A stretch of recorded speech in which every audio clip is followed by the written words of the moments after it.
Hello everyone welcome back to my channel నాండి Telugu vlogs. ఈరోజు వీడియోలో అయితే కొరియాండర్ చట్నీ ఎలా చేసుకోవాలి, చాలా సింపుల్గా టేస్టీగా ఎలా ప్రిపేర్ చేసుకోవాలో ఈ వీడియోలో క్లియర్గా చెప్తాను.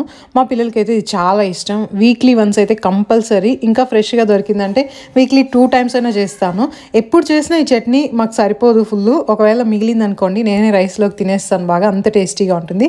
ఫస్ట్ అయితే దీనికి కావాల్సిన ఇంగ్రీడియంట్స్ చూపిస్తాను. ఇక్కడ నేను ఒక ఫుల్ ఆనియన్, కొన్ని వచ్చేసి పచ్చి కొబ్బరి తీసుకున్నాను, ఒక చిల్లీ, కొంచెం వెల్లుల్లి ఇక్కడ నేను 3 తీసుకున్నాను. 2 అయినా కూడా సరిపోతుంది, నాకు వెల్లుల్లి ఫ్లేవర్ ఇష్టము. అల్లం ముక్క కొంచెము, ఫ్రెష్గా ఉండే కొత్తిమీర, నెక్స్ట్ ఇంకా ఆవాలు, కొంచెం ఉద్దిపప్పు, సాల్ట్, ఆయిల్, ఇవే అనమాట. ఫస్ట్ అయితే కొద్దిగా ఆయిల్ వేసుకుంటున్నాను. నేను ప్యాన్లో కొంచెం ఆయిల్ వేసుకొని అదే స్ప్రెడ్ చేసుకుంటాను అనమాట. కొంచెం హీట్ అయిన తర్వాత ఫస్ట్ ఉద్దిపప్పు ఒక 2 tablespoons యాడ్ చేస్తున్నాను. ఉద్దిపప్పు టేస్ట్ చాలా బాగుంటుంది, మీరు కావాలంటే ఇంకా కొంచెం ఎక్కువ కూడా యాడ్ చేసుకోవచ్చు. నేనైతే 2 tablespoons యాడ్ చేస్తున్నాను. ఇది సిమ్లో పెట్టుకొని లైట్గా ఫ్రై చేసుకోవాలి. ఉద్దిపప్పు ఫాస్ట్గా అంటే మాడిపోతుంది మనకి, హైలో పెట్టామనుకోండి. సిమ్లో పెట్టుకొని లైట్గా కలర్ చేంజ్ అయ్యేంత వరకు, సో ఇలా కలర్ చేంజ్ అయితే చాలు. వెంటనే ఇంకా ఒక ఫుల్ ఆనియన్ వేసేసాను, ఇలా పొడుగుగా కట్ చేసుకొని. ఇది కూడా సిమ్లో పెట్టుకొని ఫ్రై చేసుకోవాలి. ఆనియన్ కూడా ఎక్కువ డీప్ ఫ్రై అవ్వకూడదు, మనకి గ్లాసీ లుక్ వస్తే చాలు. కొంచెం ఫ్రై అయితే నేను చూపిస్తాను ఇక్కడ.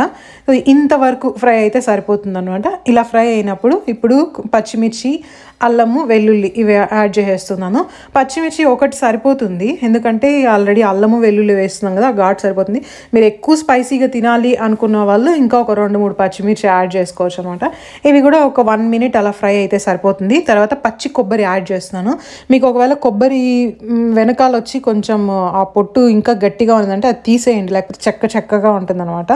మీడియంగా ఉండే కొబ్బరి, అంటే మరీ ముదురుగా లేకుండా లేతగా లేకుండా ఉండే కొబ్బరి అయితే చాలా బాగుంటుంది.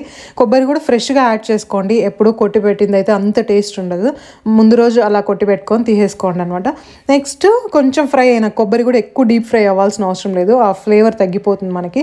కొత్తిమీర, ఫ్రెష్ కొత్తిమీర వచ్చేసి కొంచెం కాడలు కూడా ఉండాలి, కట్ చేయాల్సిన అవసరం లేదు. వాష్ చేసుకొని ఇలానే వేసేస్తున్నాను, ఒక హ్యాండ్ ఫుల్ అనమాట వేసేస్తున్నాను. దీన్ని కూడా ఒక 2 minutes డీప్ ఫ్రై అవ్వాల్సిన అవసరం లేదు, మంచి కలర్ వస్తుంది. మీకు వీడియోలో చూపిస్తాను, చాలా మంచి లైట్ గ్రీన్ కలర్ వస్తుంది.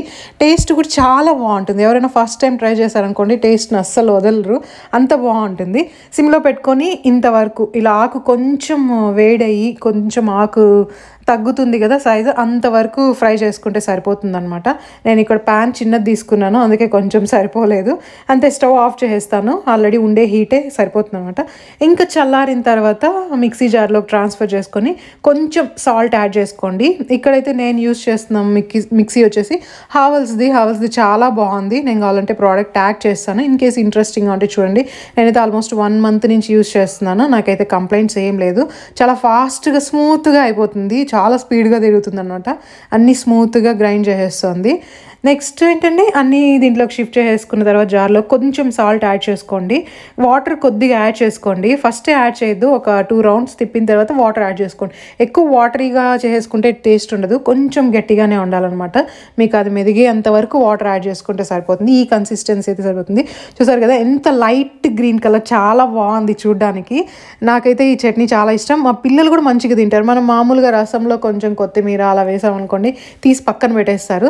కొత్తిమీర బెనిఫిట్స్ చూసారనుకోండి, దీంట్లో మంచిగా విటమిన్స్, మినరల్స్, మెగ్నీషియం చాలా బాగుంటుంది. నెక్స్ట్ ఇంకొకటి ఏమంటే డైజెషన్ అవడానికి బాగా హెల్ప్ అవుతుంది, గట్ హెల్త్కి మంచిది. పిల్లలకి ఆకలి రావడానికి కూడా బాగా హెల్ప్ అవుతుంది అనమాట. ఎవరికైనా డైజెషన్ ఇష్యూస్ ఉంటే కూడా ఇది మంచిది. బ్లడ్ షుగర్ లెవెల్స్ని కూడా తగ్గిస్తుంది. అంతే, ఇంకా సాల్ట్ చూసుకొని పోపు పెట్టేసుకుంటే సరిపోతుంది. పోపుకి కూడా ఆయిల్ ఎక్కువ వేయాల్సిన అవసరం లేదు, కొంచెం వేసుకొని పోపు వేసుకొని సరిపోతుంది. నేను ఎప్పుడు కొత్తిమీర చట్నీ చేసినా కూడా మంచిగా ఇడ్లీ చేస్తాను, ఇడ్లీలో అయితే సాఫ్ట్గా వస్తుంది. ఇడ్లీ బ్యాటర్, దోశ బ్యాటర్ కూడా నేను ఆల్రెడీ వీడియో షేర్ చేశాను. ఎవరికైనా కావాలంటే బ్యాటర్ ఎలా ప్రిపేర్ చేయాలో ఒకసారి ట్రై చేయండి, చాలా బాగుంటుంది. ఈ చట్నీ చేసిన రోజు వచ్చి మా పిల్లలు టిఫిన్ కొంచెం ఫాస్ట్గానే తినేస్తారు. నేను కూడా ఒక 2 ఇడ్లీలు ఎక్స్ట్రాగానే తింటాను అనమాట. కొరియాండర్ చట్నీని మీరు కూడా తప్పకుండా ట్రై చేసి మీకు ఎలా అనిపించిందో కమెంట్స్ ద్వారా షేర్ చేసుకోండి.